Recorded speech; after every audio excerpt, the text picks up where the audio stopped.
A'udzubillahi minasyaitonirrajim. Innahu min Sulaiman wa innahu bismillahirrahmanirrahim. Wa qala Rasulullah sallallahu alaihi wasallam, afsus salama bainakum. Assalamualaikum warahmatullahi wabarakatuh. Alhamdulillahirabbil alamin wa bihi nasta'in wala umuri dunya waddin. Assalatu wassalamu ala asyrafil anbiya'i wal mursalin wa ala alihi wa sahbihi ajmain, amma ba'du. Puji dan syukur kehadirat Allah Subhanahu wa taala yang telah menghalalkan tauhid dan mengharamkan syirik, yang telah menghendaki hamba-hambanya menjadi golongan muwahhidin dan tidak merestui hamba-hambanya menjadi golongan musyrik. Salawat serta salam sekiranya tercurahkan kepada sebaik-baiknya Nabi pilihan Allah, Nabi penutup di muka bumi ini. Siapa lagi kalau tidak bukan Nabi Muhammad SAW, karena dengan beliaulah zaman ini dibawa dari zaman kegelapan hingga zaman terang benderang seperti apa yang kita rasakan pada saat ini. Baiklah, di kesempatan kali ini kami dari kelompok 3 dan saya sendiri Muhammad Thawfiq Zaki Habibi selaku moderator dari kelompok 3 akan membacakan anggota-anggota kelompok yang terdapat di kelompok 3. Kelompok 3 ini terdiri dari 5 orang. Yang pertama itu ada Mbak Uli Nafa, yang kedua ada Mbak Nur Hafizah, yang ketiga ada Mbak Naila, dan yang keempat ada Mbak Nadia Salsabilatur Rahmah, dan yang terakhir ada saya sendiri Muhammad Thawfiq Zaki Habibi. Oke. Di kesempatan kali ini kami memiliki 3 cakupan khusus yang akan kami tuntas secara tuntas. Yang pertama itu ada hakikat pendidikan kewarganegaraan, yang kedua ada peran pendidikan kewarganegaraan, dan yang ketiga ada pendidikan kewarganegaraan sebagai pendidikan multikultural dalam membentuk moralitas para peserta didik.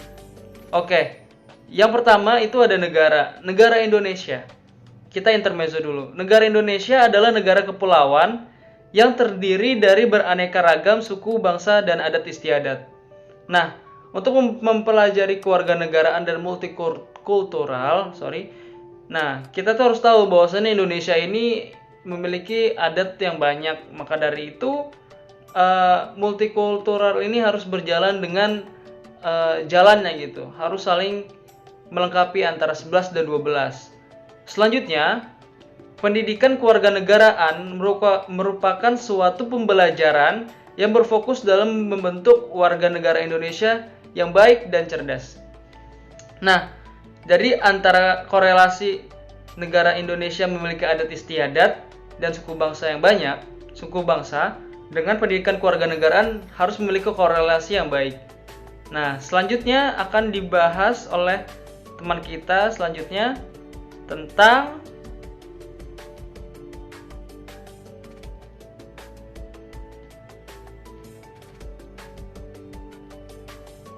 selanjutnya ada Mbak Nur,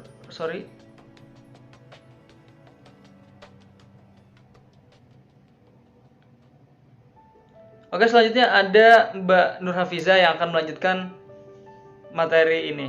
Kepada Mbak Nur Hafizah dimohon dilanjutkan. Waktu dan tempat saya persilahkan. Baik, saya Nur Hafizah akan memaparkan tentang hakikat pendidikan kewarganegaraan. Seperti yang tertera dalam slide 6 yang dikatakan oleh Somantri bahwa pendidikan kewarganegaraan sebagai program pendidikan yang berintikan demokrasi politik yang diperluas dengan sumber-sumber pengetahuan lainnya.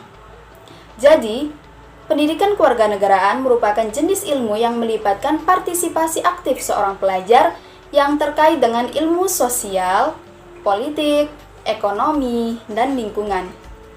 Dan Somantri juga mengatakan bahwa tujuan dari pendidikan kewarganegaraan yaitu untuk mendidik warga negara agar menjadi warga negara yang baik, yang dapat digambarkan dengan warga negara yang berjiwa patriotik, memiliki rasa toleransi yang tinggi, setia terhadap bangsa dan negara, beragama, demokratis, serta berjiwa Pancasila. Nah, jadi intinya tujuan adanya pendidikan kewarganegaraan adalah menciptakan warga negara yang memiliki wawasan kenegaraan, menambah rasa cinta tanah air dan bangsa sebagai warga negara dalam diri para generasi muda penerus bangsa.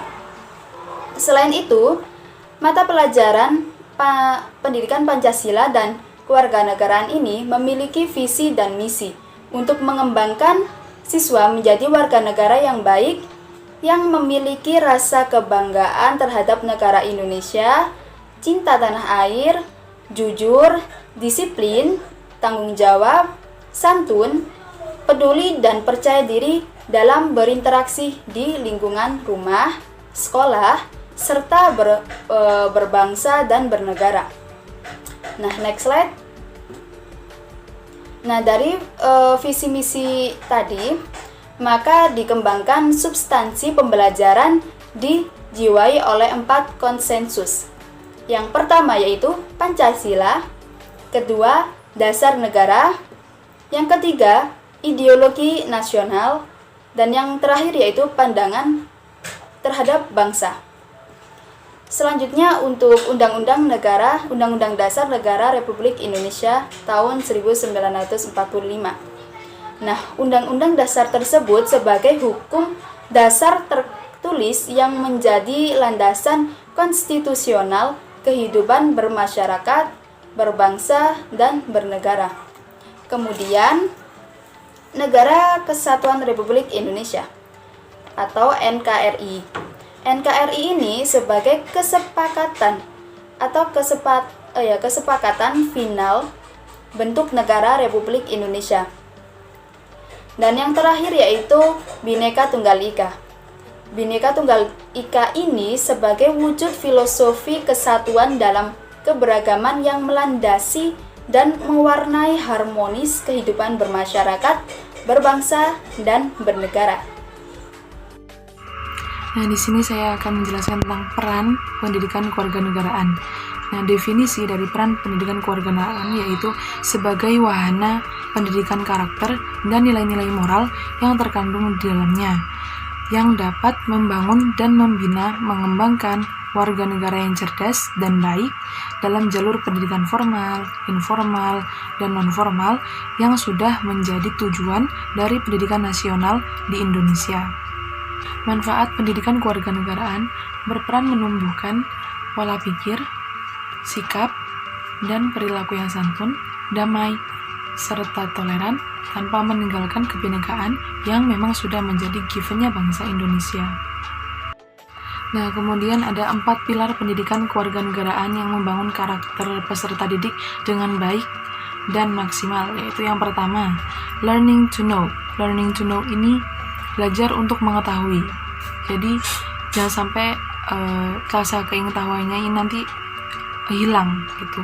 Terus yang kedua, learning to do, yaitu dia belajar untuk melakukan atau bertanya. Terus yang ketiga, learning to be, yaitu belajar untuk menjadi pribadi yang utuh atau menjadi seseorang yang mandiri. Terus yang terakhir, learning to live together, atau belajar hidup bersama. Jadi dia nih di sini juga belajar untuk memberantas sifat egoisme. Baik, di sini saya akan melanjutkan pembahasan yang telah dipaparkan oleh teman-teman saya sebelumnya. Untuk yang materi yang pembahasan yang ketiga, kita akan mendiskusikan yang namanya pendidikan kewarganegaraan sebagai pendidikan multikultural dalam membentuk moralitas pada peserta didik. Jadi di sini pokok pembahasannya adalah peran dari yang namanya pendidikan kewarganegaraan bagi pembentukan moralitas di kalangan peserta didik. Seperti yang kita ketahui bahwasannya Indonesia merupakan negara religius, negara yang menganut adanya Tuhan dan mewajibkan rakyatnya untuk memeluk agama.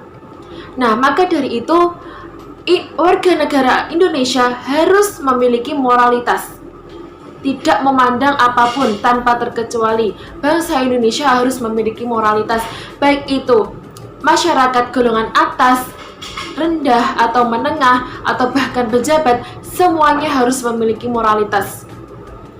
Nah, dalam hal ini keberadaan moralitas dianggap penting karena mampu menciptakan masyarakat yang sejahtera. Dengan adanya masyarakat yang sejahtera, teratur, dan tertib, maka tujuan dari bangsa Indonesia akan tercapai dengan mudah. Nah, di sini saya akan menjelaskan beberapa ciri atau tolak ukur dari masyarakat yang bermoral. Yang pertama adalah masyarakat yang bermoral tentu akan mengutamakan kepentingan umum. Nah, yang pertama ini sangatlah penting.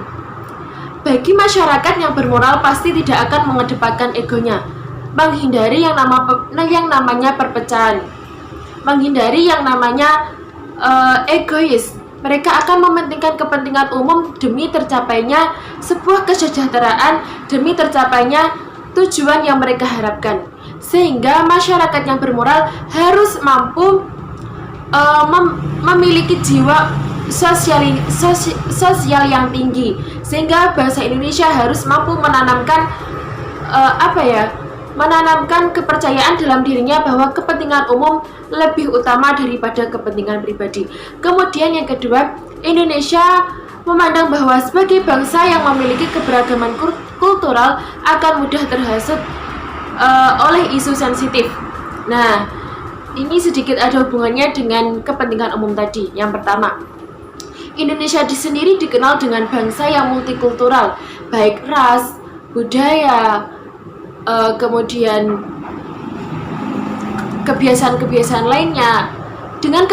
Dengan multikultural ini Indonesia dianggap sebagai negara yang indah, yang istimewa. Namun di balik semuanya pasti ada dampak negatifnya, yaitu dengan adanya perbedaan-perbedaan yang banyak, yang multikultural ini, maka akan dengan mudah Indonesia mendapatkan hasutan-hasutan yang sensitif, sehingga mampu menciptakan yang namanya perpecahan.